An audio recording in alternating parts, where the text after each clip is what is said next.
Ini saya harus lurus. Sini. Pertama tentu ini. Apa ini? Terima kasih. Sini dong. Ini berdua. Bertiga. Harus di sini. Samping saya harus lurus. Sini. Pertama tentu ini satu amanah yang harus kita jalankan dengan baik, benar, tulus, ikhlas, dan jujur. Karena ini adalah program yang sangat bagus sekali, karena kita bertanggung jawab untuk bisa mencerdaskan anak-anak bangsa, sekaligus bisa untuk menggerakkan ekonomi bawah. Di sini saya ditemani Ibu Arumsari yang sehari-hari akan memelototi saya dalam hal keuangan dengan teliti, dengan benar. Saya tidak akan mengambil keputusan apapun berkait pengeluaran duit bila Bu Sari tidak oke. Di samping saya ada Pak Trenggono yang dia juga akan melindungi saya, ikut nanti menggarap dapur-dapur di 3T dan juga kawasan-kawasan yang belum teritorial yang belum terbangun. Itu ya teman-teman ya.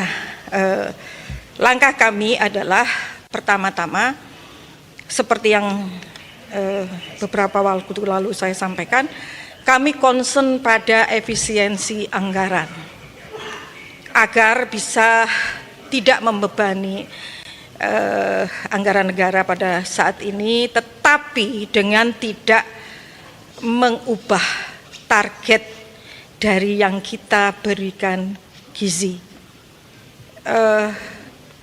Efisiensi ini kami lakukan yang pertama melalui moratorium. Moratorium ini bukan titik baru, tetapi juga dapur-dapur baru. Bila per hari ini totalnya berapa besar ya? 7.877. Jadi per hari ini jumlahnya titik dapur yang operasional berdasarkan virtual account itu 27.877. Nah, kita hentikan dulu ke situ. Kita akan tata. Kita tata apakah dapur ini melayani, ini sudah bisa melayani sebetulnya dengan penerima manfaat yang ada, atau sebetulnya malah kelebihan. Nah, kemudian ini kita akan nanti dulu, artinya kita nggak buka yang baru dulu maupun pendaftarannya. Ya, jadi kita mau nata misalnya Jawa Tengah ini harusnya butuh berapa, Jawa Barat ini butuh berapa, DKI butuh berapa, dan lain-lain, Jawa Timur. Karena memang dari datanya Ibu Arumsari, dapur ini masih menumpuk di Jawa. Kemudian setelah kami menata, baru ya kami hitung apakah perlu kami membuka kembali atau tidak. Yang kedua, kami refocusing penerima manfaat. Refocusing ini maksudnya adalah apakah perlu? Rasanya tidak perlu ya. Kalau misalnya sekolah-sekolah kaya, kan ini pasti di rumah gizinya juga lebih bagus. Jadi kita lebih arahkan nanti benar-benar pada anak-anak atau penerima manfaat yang benar-benar membutuhkan intervensi gizi. Nah, ini kita akan refocusing sehingga apakah 63 juta yang sekarang ada ini benar tuh 63 juta ini butuh atau sebetulnya bisa dikurangi, kemudian nanti kita tambah yang belum memperoleh. Yang ketiga itu kita akan melakukan kontrol atau kualitas ya.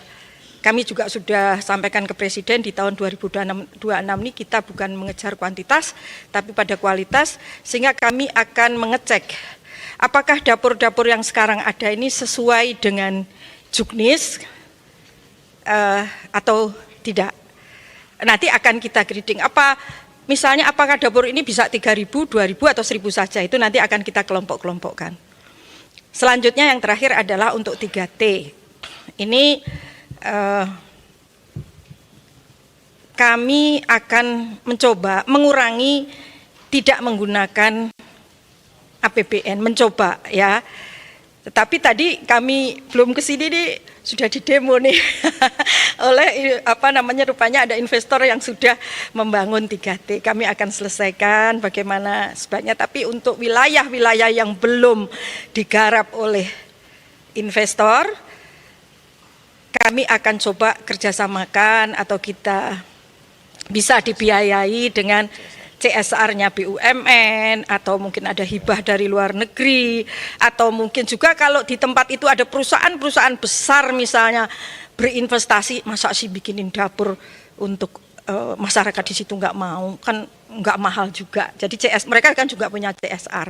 Nah itu kira-kira yang akan kami lakukan dalam waktu sekarang. Bahkan sudah mulai, kami sudah rapat-rapat untuk merealisasikan yang tadi hal-hal yang kami sampaikan. Demikian ya. Ini kan wajah baru pimpinan BGN, tidak ada yang ahli gizi. Kemudian gimana caranya untuk mendapatkan kepercayaan publik bahwa program MBG ini benar-benar tepat sasaran untuk gizi anak-anak? Baik, di SOTK sebetulnya dari Badan Gizi Nasional berdiri itu ada Dewan Pengarah. Di Dewan Pengarah inilah akan kami isi dengan para profesor ahli gizi dan juga profesor dokter anak.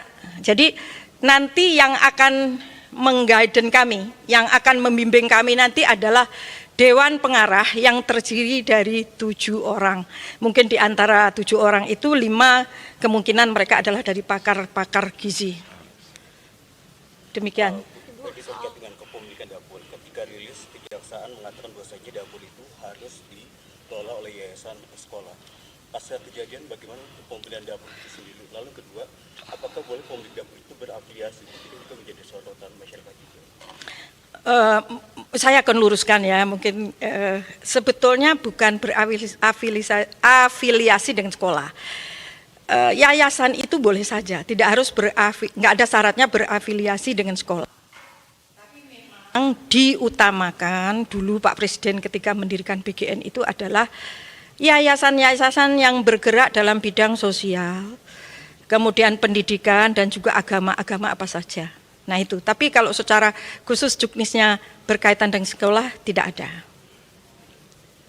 Satu lagi kali ya. Jadi gini, masih kita lihat, jadi misalnya begini Mas, di tempat terpencil itu, saya misalnya di Lombok Barat, saya pernah ke satu pulau, muridnya hanya 119, kan nggak mungkin juga didirikan dapur, tapi di situ ada kantin. Jadi bisa dong kantin itu digunakan gitu. Jadi kantin ini salah satu alternatif, begitu. Jadi nanti kalau misalnya ada satu wilayah yang muridnya seperti di Raja Ampat, itu ada saya di sebuah pulau, muridnya hanya 115 juga, tapi di situ ada dapur umum CSR-nya Pertamina. Nah kita bisa gunakan juga misalnya seperti ini. Jadi ada itu alternatif tidak harus membangun dapur baru di 3T. Ya, ini bagian efisiensi supaya tidak tadi menggunakan semuanya APBN. Bu Nani, di Aceh ada 7 SPPG yang di stop karena belum dicairkan daninya, itu gimana? Ada bagian dari HOK, ada yang bagian dari semua sudah dicairkan dari mulai Jumat. Yang 877 tadi itu. Yang sudah masuk. Jadi memang ada beberapa yang yang Jumat itu sudah dicairkan, yang Senin ini juga dicairkan. Tadi kalau nggak salah kami dapat laporan 5T ya Ibu ya, dicairkan hari ini. Jadi tidak ada masalah, ini masalah teknis saja. Oke teman-teman cukup ya. Oke, terima kasih teman-teman semua ya, selamat siang. Pokoknya dukung aku ya sama Mbak Bu Arum dan Pak Trenggono. Semangat. Dadah ya. Oke. Di posisi masing-masing, urus dikit.